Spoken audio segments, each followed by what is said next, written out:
Welcome to First Star Let's Chat, an athletic therapy podcast. I'm your host, James Gardner, certified athletic therapist, certified strength and conditioning specialist, yoga instructor, human being. This platform, for the pros, by the pros, anybody in the performance space, and beyond. Welcome here to share in the stories of professionals, experiences, journeys, learning along the way. It's a platform to connect, to network, and to be a part of a community that cares, with conversations that matter, experiences that resonate, and generate ideas, thought-provoking, organic dialogue, passionate pros.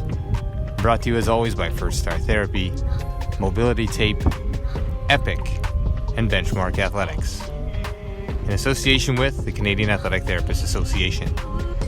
It's First Star Let's Chat, an athletic therapy podcast. Thanks for being here. Thank you for being a part of it.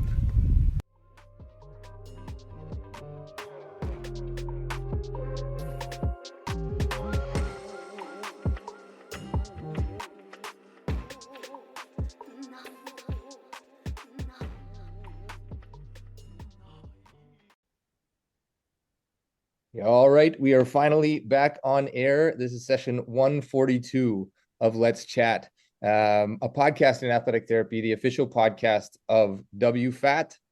This one, Thinking Globally, Recruiting Internationally and Identifying Partners for Clinical Experiences.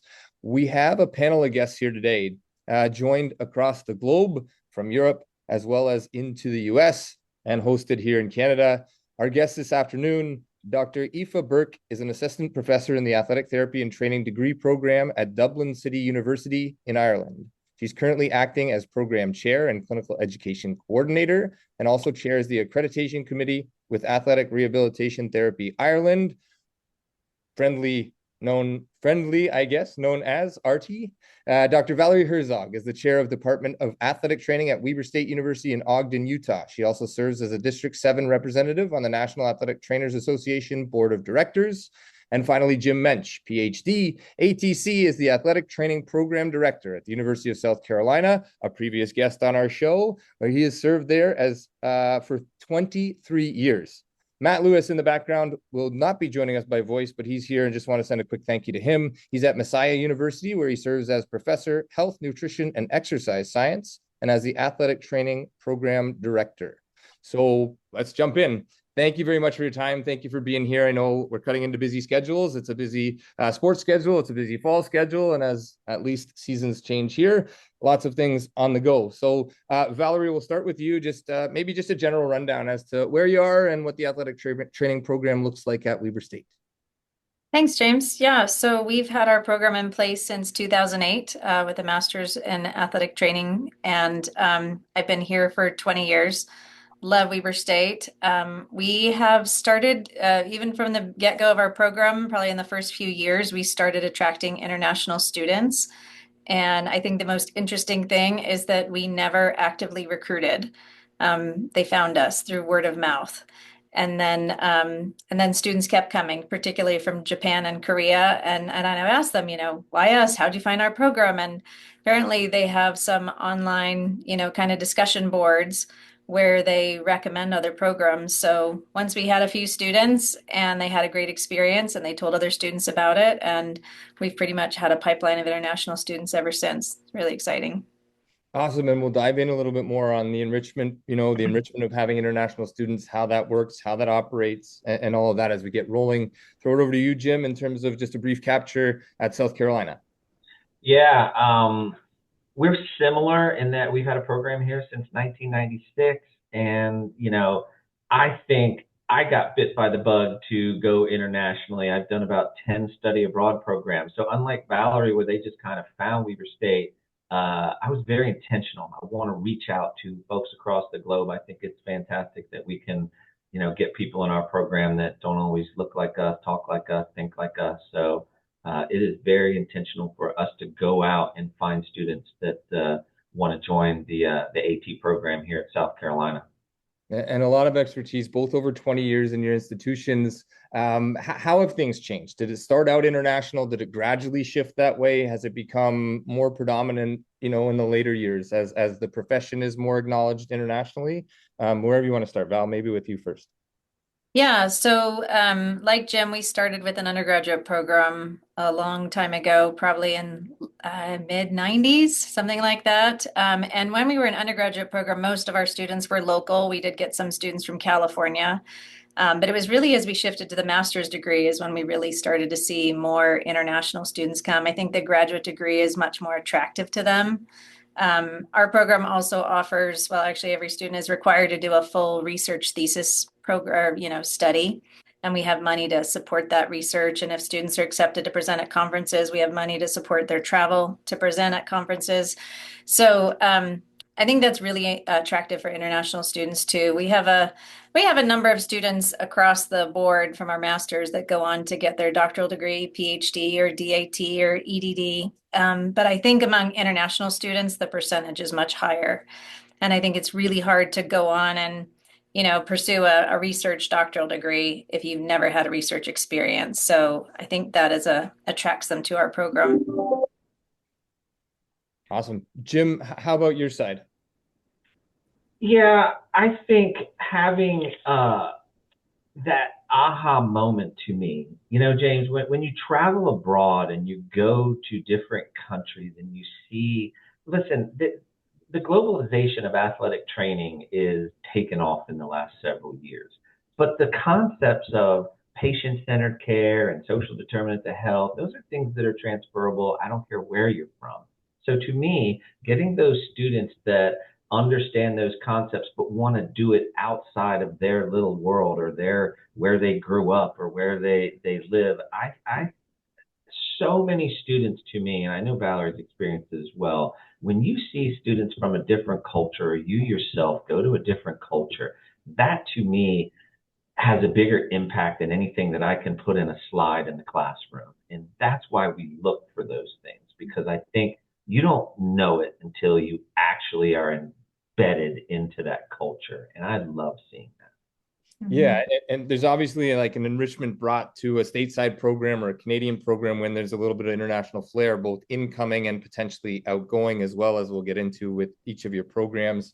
Jim, in terms of how I know you've captured this, and I know we've spoken in the past on this podcast as to sort of that international experience, and you just did a great job with that as well. It's not a slide, it's an experience. The international language of this profession and how it's enriched by having those international. Can you capture that by having international students in your program? Yeah, and we currently have three now. We just graduated two last year, and they're coming from everywhere. We have TC from Japan and Rollo from England and Colin from France. Um, I love when they come to the States and what not just we give them, but they give us. And it makes me grow. Even somebody old like me can appreciate that there's a lot of people worldwide. And just because they happen to be born, where they're born, they still have the same interest in athletic therapy and athletic training and sports medicine. It's just they do it a little bit differently. I love when I take students over to, say, Ireland and expose them to hurling and hurling injuries. And they're like, wait a minute, what is this sport? All I know at South Carolina is SEC football and 80,000 people at Williams-Brice Stadium. And that's what I'm like, they are just as passionate about hurling or go to Australia and rugby or go to any European country and it's soccer than we are here. And until you experience that, it's like you said, it's hard to put on a slide or a brochure. And that's what I encourage people to do.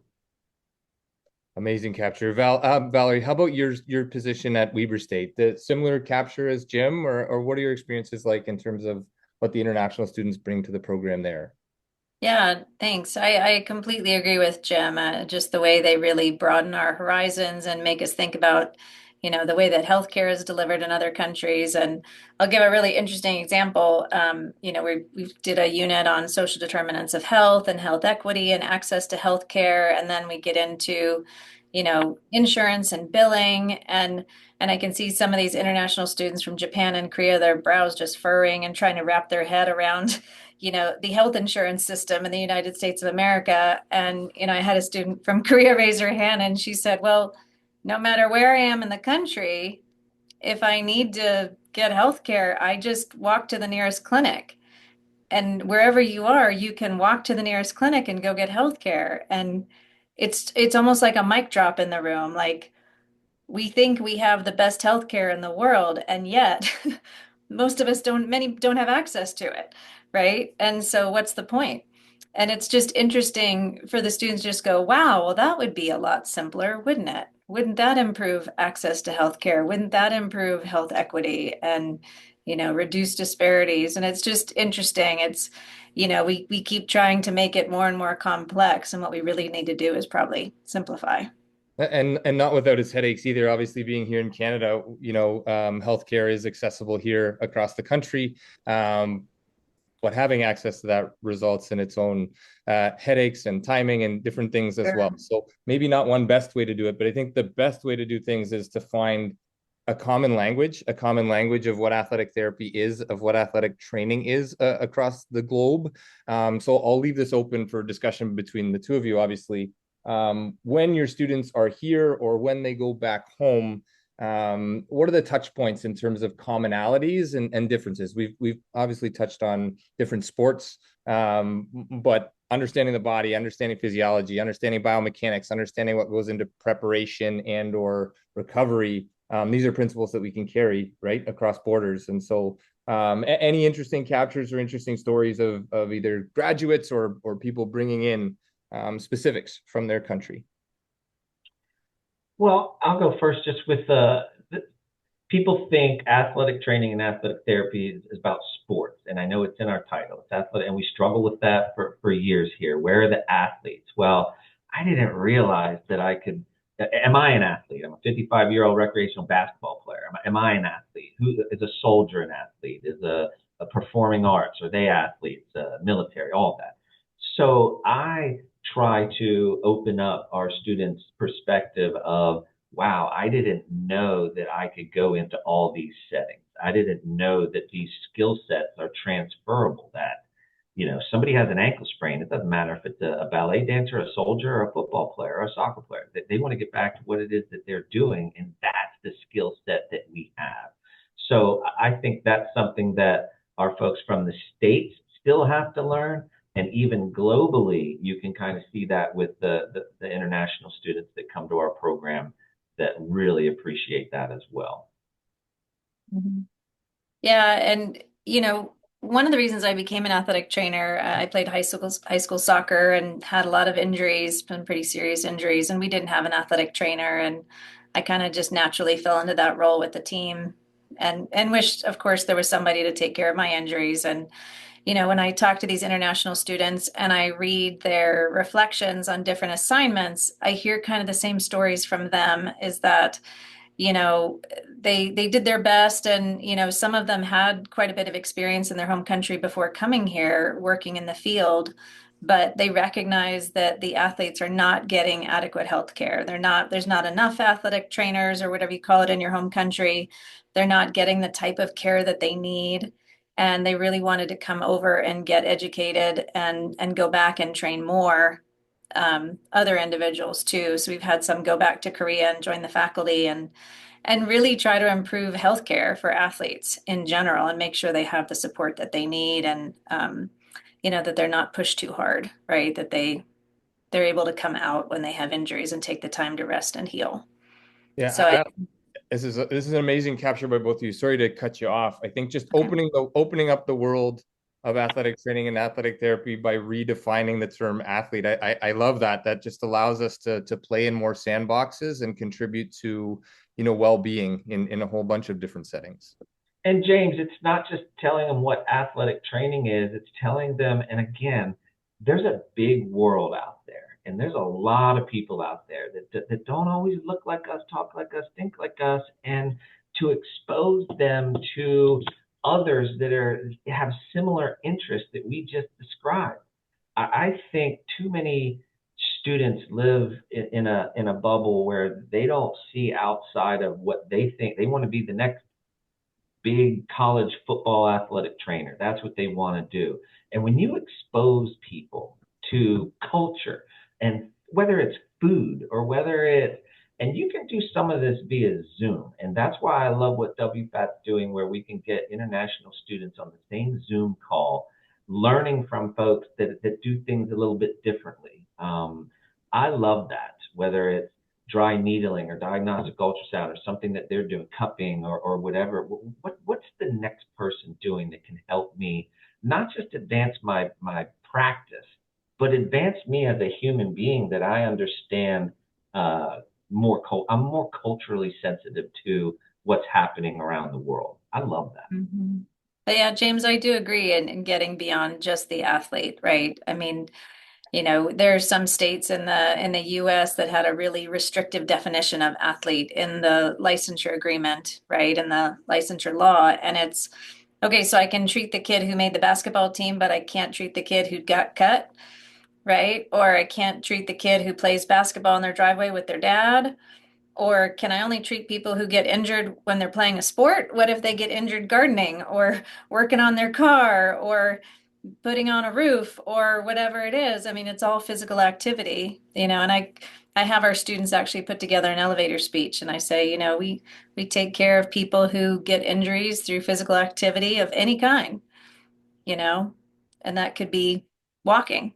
That could be, you know, sometimes I'm not so good at that either. I'll second that one absolutely. And I've worked, in a lot of different settings, and I think one thing that I've been able to capture, at least through my own personal experience, and then listening to you both with a plethora of experience in a lot of different places, is this role of sort of liaison within the space, able to have conversations with the everyday athlete, the gardening injury, the walking injury, or the SEC football player, or whatever the case may be. And this ability to have the conversation, not only with the athlete, but be able to be in the room with a chiropractor, with a physiotherapist, with an orthopedic surgeon, and understand all of those languages independently, and then put them together cohesively, whether it's a return to sport or a tape job that nobody else has thought of, that isn't a textbook, or whatever the case may be. So this idea of sort of liaising with every other professional and sort of being at the center of the hub in terms of supporting the human being on the other side of the conversation when we're treating or when we're helping. So a brilliant capture. Maybe just to switch gears a little bit back to the international students, are there adjustments that you have to make, or are there things that you have to take into consideration having international students separate from, your state-based athletic trainers? There's actually quite a few. I think one of the first things that a program director has to be aware of are the visa issues, and making sure that there's enough time in your process between accepting a student and the first day of classes that they can process their F1 visa. We used to do we had our initial admissions, then we had rolling admissions. After that, we would keep taking students until we were full, but we realized with an international student, they needed, 2 to 3 months, depending on the year and the regulations, from getting their acceptance letter before they could actually come on campus to get their visa processed. We do a lot of other things to support them too. So I always record and caption my lectures so they can watch them again, and particularly for those students who are learning in a different language than their native language. I also spent a lot of time looking at my exam questions and realized I had a lot of long, complex sentence structure in my item stems in my questions. And then, I kind of go back and do an item analysis after the, exam and seeing who's getting which ones wrong. And I realized I was really testing them more on grammar than I was on athletic training knowledge. And so I've kind of simplified the questions to make sure I'm really testing their knowledge and not their ability to interpret complex sentence structure. And I think that's really important. And then just little things about making them feel welcome, identifying and letting them know about grocery stores in the area that sell food so they can cook some of their food they're more accustomed to. Even identifying a stylist in town who might be from their home country that would make them feel more comfortable. And really also, I try to really encourage them to learn English. I think the biggest frustration they have when they come over is they feel like I'm not keeping up. I don't speak English as well as the other students, and I'm frustrated. And I always say, what do you do when you go home at night? Do you watch movies in your native language? Or do you watch them in English? Do you hang out with friends who speak your native language, or do you hang out with American friends? And they go, I know your brain is tired, right? And they say, yeah, I want to go and watch videos in my native language. And I'm like, if you want your English skills to improve, and especially if you want to stay here and work, but just to also be successful in the program, you've got to fully immerse. And, when you want to play on your phone, play Duolingo. When you want to watch a movie, watch it in English or watch in, sitcoms or whatever in English. Hang out with American friends and just stay immersed in your English. And it makes a huge difference for them. Yeah, I think Valerie's spot on. I don't know that I have much to add to that. I do have to watch I'll use slang or things that is very easy and common for me, but the students just don't pick it up. And I agree with the welcoming of you want to just you want to embrace them and understand that they're going to have certain accommodations that they're going to need that other students won't. And that's why to me the recruitment part of this has to be intentional, where we really want them to come here. We want to broaden our own program, and that to me, is the basis of creating this international liaison between countries. To me, that's so important. Yeah. And one other thing too is helping them with their job search. And when these students graduate, if they want to stay in the United States, they typically get 1 year of OPT, optional practical training, where they could basically get a 1 year visa extension. And some jobs are much more likely to be able to sponsor their work visa so they can stay longer if they want to. And so helping them identify, you know, if you could work at a high school if it's contracted through a big hospital, they can handle this, or large universities can handle this. But if you apply to a small independent clinic or a small, private college, they don't have the same kind of resources often to support you and to help them ask those questions. So if they do want to stay and work in the States, that they're positioned to do it right. Yeah, some great knowledge there to take away. I think for people that are either considering or programs that are considering international students or have access to begin or have dialogue kind of internationally to grow this both stateside or here in Canada or abroad. Again, a little transition here. Jim, you mentioned you have the opportunity right now to study abroad. Your students have an opportunity to go abroad and do a semester long sort of immersion elsewhere. I guess let's start with how does that look? How does that work? And where is that an option currently through your program? Yeah, I think there's a continuum. So I'm running a spring break trip to Ireland in March, and to me, it's just about exposing students globally. And then I'm going to run a Maymester to Australia, and I'm going to take students to Australia too. It's exposing them to that, and then I'm also going to set up immersion for my current students to gain their last spring 16-week immersion in a country. Ireland is where we're looking at, but I keep saying it. I want to be so intentional with the fact that we want to create an environment where everyone is welcome to come and get on board here in athletic training at South Carolina. And I don't care what country you're from. I don't care, what setting you want to work in. I want to help you get to what your goal ultimately is, which is taking care of patients and taking care of athletes and providing AT services. That to me is important. But to me, it's the initial exposure. People don't know what they don't know. So I didn't know that that was an option. I didn't know that this was even possible for me to do that. And that's why I think just a simple email of what's possible, and some programs might differ in what's possible for them. And that's okay.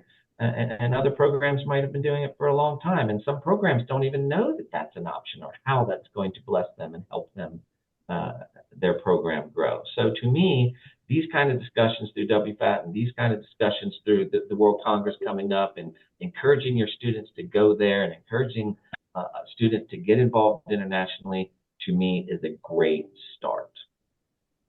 Valerie, I'll throw it over to you in terms of the international exposure. Jim and South Carolina has a study abroad option. Has Weber State looked into that? Does that sound appealing, or how do things look in the international spectrum for your end of things? Yeah, we've looked into it. We haven't been able to make a formal study abroad happen as of yet, but we have taken groups of students on trips to help out with the Do Tour. which has been really fun because they have a lot of international athletes. So they've kind of come to us. So they're getting exposure to how are you going to support an athlete in an emergency situation who doesn't speak the same language you do, right? And then they did a trip with our staff out to Dominican Republic, and same experience, right? Going into a different culture, and they provided services for a week at the what do you call it? Disc golf or ultimate frisbee championship tournament, which is great. And then we're super excited. We're hoping to bring a big group of students to the World Congress in Ireland this October. Just about a year from now, not even 11 months now. It's coming up quick.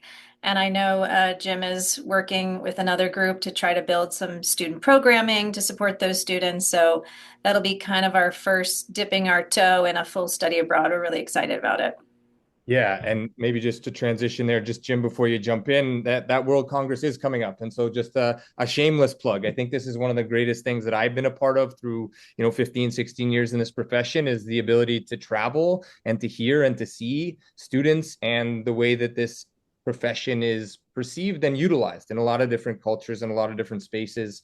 The last one in Israel, the next one coming up in Dublin, or the Dublin and surrounding area, October 16th to 18th, 2025. Not only an excuse to learn and to expose yourself to the profession, but also to expose ourselves to culture and travel and take something that isn't necessarily aligned with the profession directly, but grow the profession that way by having these conversations and doing this internationally. Jim, go ahead. And James, we got to find funding for these students. We got to find opportunities to get them to do this, because it's that important. Listen, the students are the future of our profession. We are only as good as the students that we're putting out right now. I did not even get that international exposure until I was in my 40s. Okay. So to get these students in their early 20s to see that and travel abroad, where, I mean, that to me, it can be life-changing on that to get them there. So we got to figure out ways to make it where they feel really invested in this conference, and we got to get them there. And I know I learn every time I talk to Valerie, I talk to Aoife, I learn more and more. I want to know what they're doing, and that's the part that I like about this global community, is if there's a way that I can learn from others or help others, say, hey, this is what we're doing at South Carolina. I don't know if it's going to work at Weber State, but this is what we can do. Or how about we do something together? But at the end of the day, we got to get folks over to Dublin for the World Congress next year. And I'm going to do everything I can to get our students there and students from across other programs there as well. Yeah, absolutely. And this exposure that you speak of, walking into an SEC football stadium and looking around at 100,000 people is the dream for a lot of people that have never been exposed to it or have been exposed to it. And then the other side of it is, again, mentioned earlier in the conversation, we don't know what we don't know. And then when we go and expose ourselves to something new, the eyes get even wider. There's more ideas. There's more synapses that are connecting, to connect this community, to connect this profession globally and internationally. So Aoife, I'll throw it over to you if you're okay to jump in here and just sort of talk to Dublin City University and the international student experience there. In talking with these folks earlier, you don't have the opportunity to bring international students in, but you do send international students out. So your sort of capture of Dublin City and athletic training as it is through ARTI's eyes. Yeah, so thanks very much. I suppose the difficulty or the challenge with us taking international students in is the actual KT requirements for your clinical experience, and that it has to, or used to have to, be a BOC certified clinician that would supervise your students. So that's where we had the difficulty. But our students are so fortunate to be able to travel to sites beyond Ireland. A lot of them choose to go to the US because that is the origin of athletic training, or the home of athletic training. And I think if it's one thing America does really, really well, is the sporting infrastructure. And that gives our students such a platform to see how this profession can be in its top capacity. So that's why most of our students want to travel to the US and get that exposure. And like you said, see the stadiums and the facilities, the people that you can learn from that are at the top of their game. We just don't have that infrastructure here in Ireland. So when they do get that immersive clinical experience, they're often on the first flight across the Atlantic that they can get. A great capture. And again, I've had the opportunity to be at the World Congress and to be privy to some of the conversations that are happening to make that more realistic for students going both ways. Thank you for your contribution. Thank you all for being here again. This is the official podcast of WFAT and all the amazing things that this group is doing to push the profession and push international borders, to erase the imaginary lines, I guess, and push this profession even further, globally. Any difficulties, I guess, Jim and Aoife and Valerie, difficulties that you've had in sort of transitioning an international student into or abroad? Maybe just speak to some personal experiences or, difficulties that students may have experienced to date, and we can go from there. I think Valerie touched on some of these earlier. The international office and the visa issues tend to be some of the bigger hurdles that you find, but I don't want that to be a deterrent. Our international office is pretty good about that, where we just have to work together to figure out the best way to make the visa work. And the other part is the funding, and that's never the easy part. So to me, finding scholarships and fellowships, which we provide at South Carolina, to give our international students in-state tuition, that's an important part. So then all of a sudden they're paying in-state tuition, which is going to save them about $20,000. But you have to want it. You have to want to have international students in your program, so it's worth the money for you to spend out of your budget to bring in international students. And that's something, again, we're purposeful for and trying to make that happen. Mm-hmm. Yeah, I agree with Jim. We've had some of those same visa issues. And like I said, making sure you've got enough time between your admissions letter and your start date so that can all get processed. And then some other things once they get on campus, to encourage them and help them find a job on campus. They're not typically allowed to work off campus, but they are allowed to work on campus. And if they can get a job on campus, what that does is then they can also get a social security number. And with that social security number, then they can get an NPI. And that helps them a lot when they then go into the job market in 2 years, which happens in a blink. They think they have all the time in the world, but they don't, right? So now they're applying for jobs with a national provider ID number, which is basically like a social security number for healthcare providers in the US. And then they have a social security number for the United States. And it just makes finding a job so much easier. And I mentioned they only get 1 year of basically a practical training visa after they graduate. We have applied at Weber State for a STEM recognition through Department of Homeland Security. And there are 3 or 4 other athletic training programs in the country right now that have the STEM designation. And the reason that's important is that if a student graduates from your program and it has a STEM designation, what is that? Science, technology, engineering, and math, then students get 3 years of OPT instead of 1. And so it gives them more time to bop around and do internships if they want in professional sports without having to stress so early on about finding an employer who will extend or sponsor them for a work visa. It's a little tricky of a process. We applied last year and didn't get it, so we reapplied this year, but we are hopeful we'll see. Yeah, amazing captures, and thanks for the acronym designation and Sure. spelling that out for me. I was doing a quick Google search and couldn't find it as quickly as you got to it. So thank you for that. Aoife, in terms of your international students there, your experience, I guess, switching gears a little bit, but in terms of the experiences they're bringing back to Ireland once they've been exposed stateside.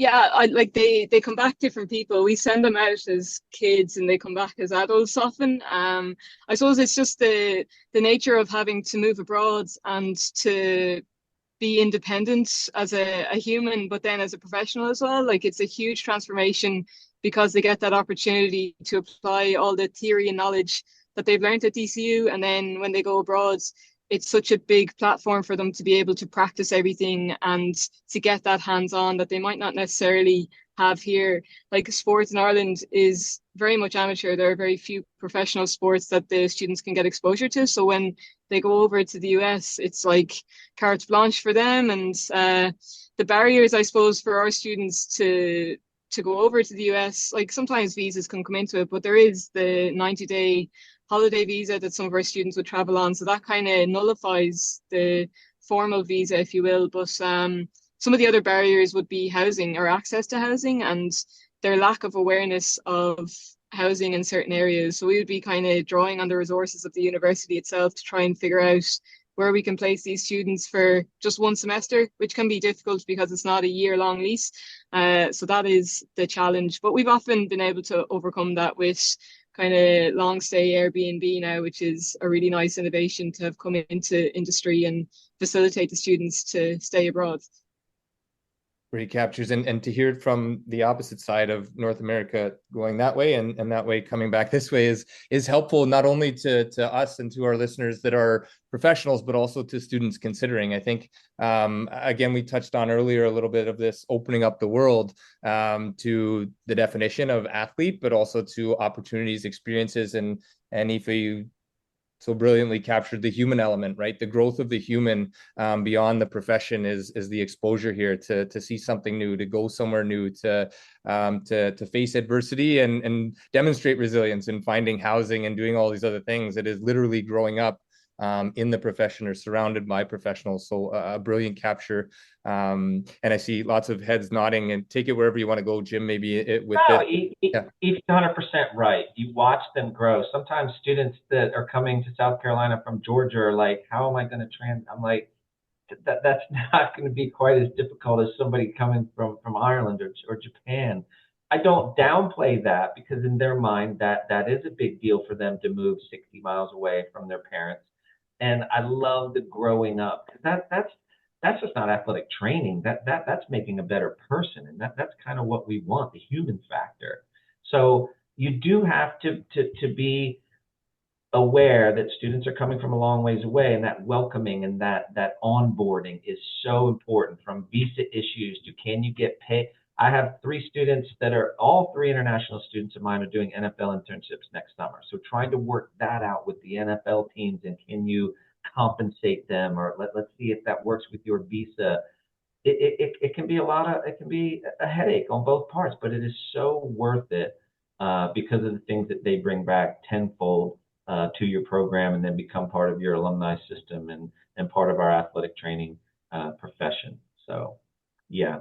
Aoife hit it. I agree with her.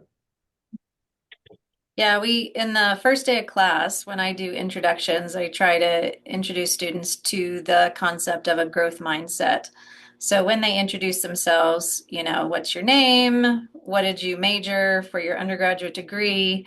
And then I say, tell me about something difficult you did in your life. So you look back and you're like, wow, that was really hard. So tell us a story about what you did, and then give me the strategies. How did you get through that difficult time, and how did you achieve your goal?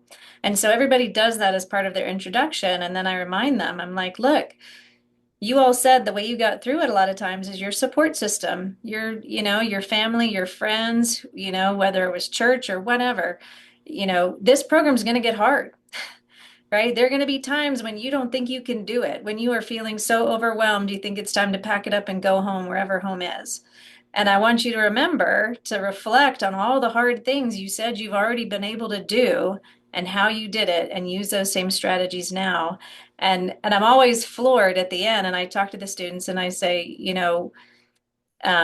especially for our international students, that somehow don't note that coming to a different country and learning new content in a different language, that they didn't pick that as the hardest thing they've ever done.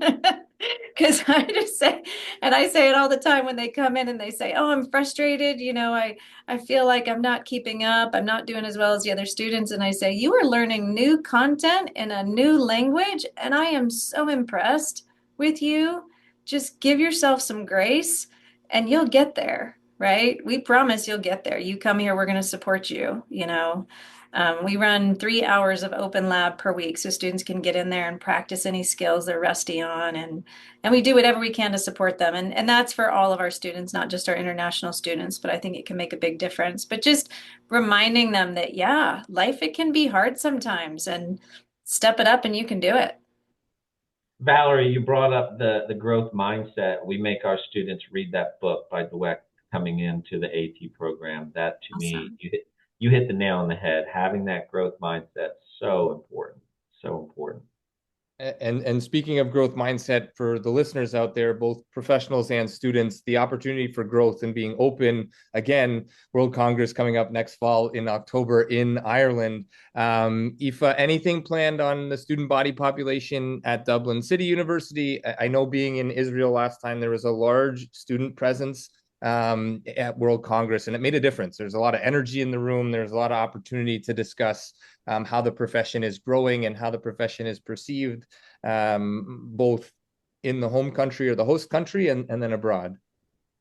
Yeah, so like I think DCU is hoping to have a pretty big presence alongside ARTI at the WFAT Congress, and we're hoping that a lot of our undergraduate, postgraduate, and prof doc students, so they're professional doctors, that they'll be able to submit abstracts and really grow the, I suppose, exposure of Irish ATs and some of the practices and research that we're doing here. And DCU is kind of undergoing a change at the minute. So, Jim, you'd have been in Dublin not so long ago, and you noticed the shell of a new building that our school was going to be housed in, and that's hoping to be fully, I suppose, furnished in the coming weeks. So if there are groups that are coming over to Dublin and to Ireland, like, we would love to showcase that facility and hopefully generate the interest that there can be this international exchange of students. And it's something that we're eager, we want to give back to the international community.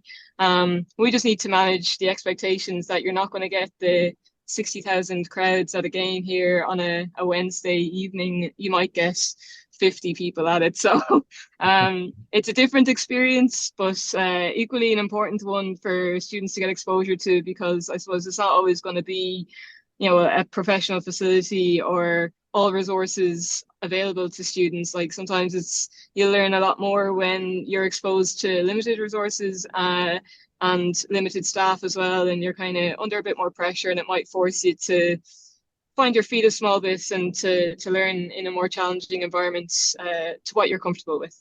Aoife, just remember too that just because there's 80,000 people in the stands doesn't mean that the injury changes. There's people that break their leg in high schools with 5 people watching all the time.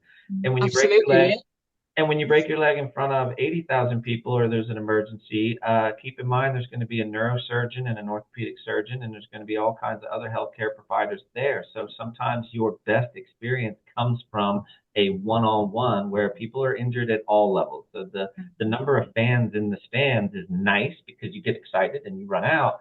But at the end of the day, it's all about a quality experience.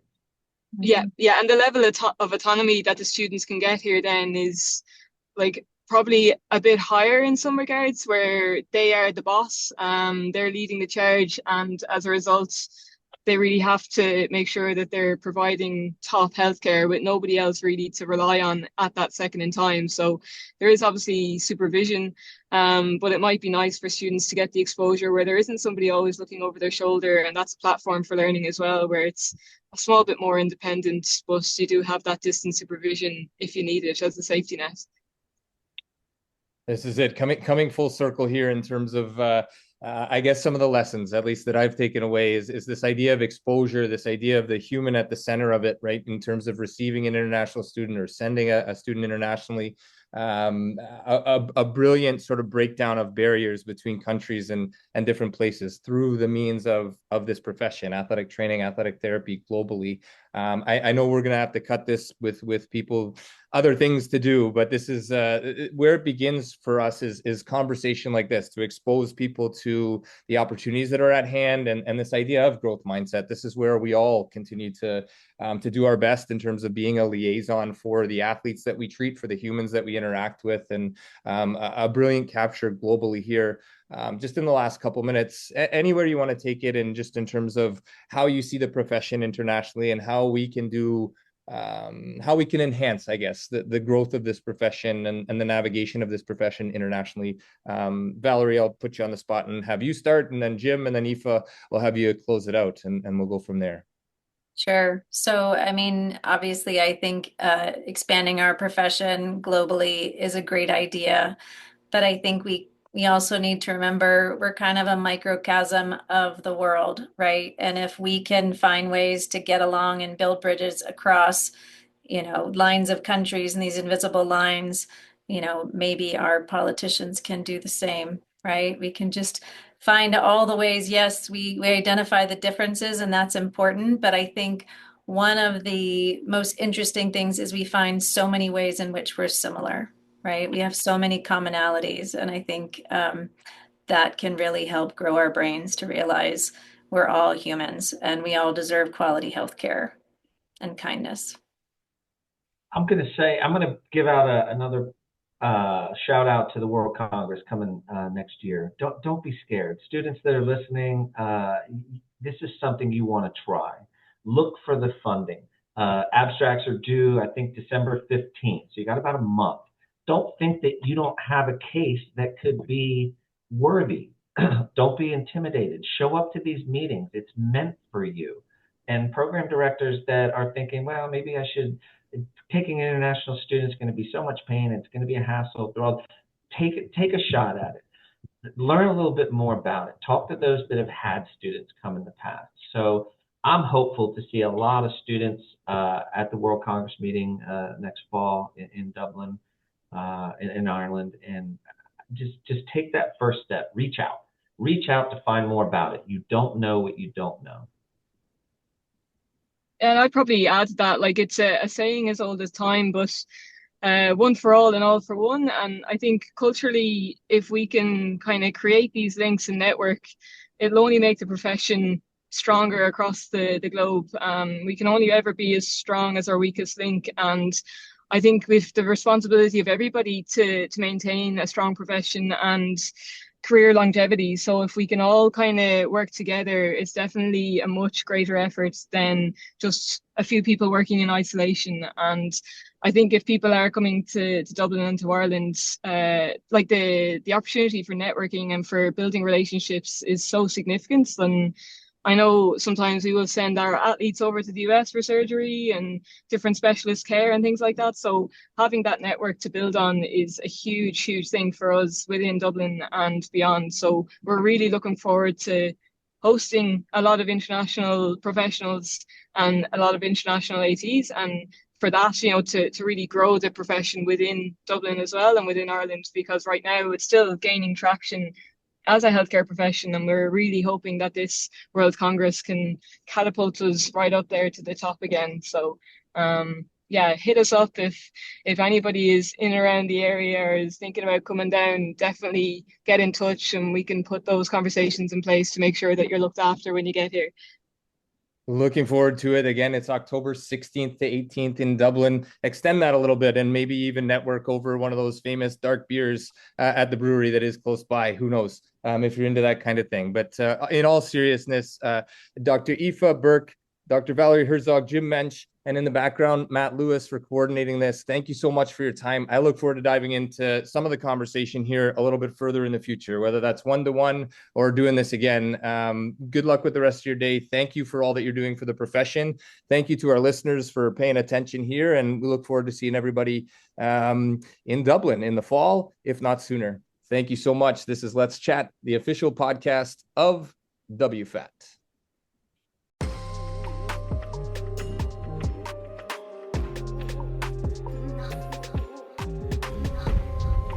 Thanks again for being here. Thanks for listening. Thanks for being a part of this community. Check us out online, firststartherapy.com. That's FIRSTAR therapy.com. Or email us with feedback, consult@firststartherapy.com. CONSULT@firststartherapy.com. On Instagram @firststar.therapy, and our podcast host @letschat.at. This is First Star Let's Chat, an athletic therapy podcast.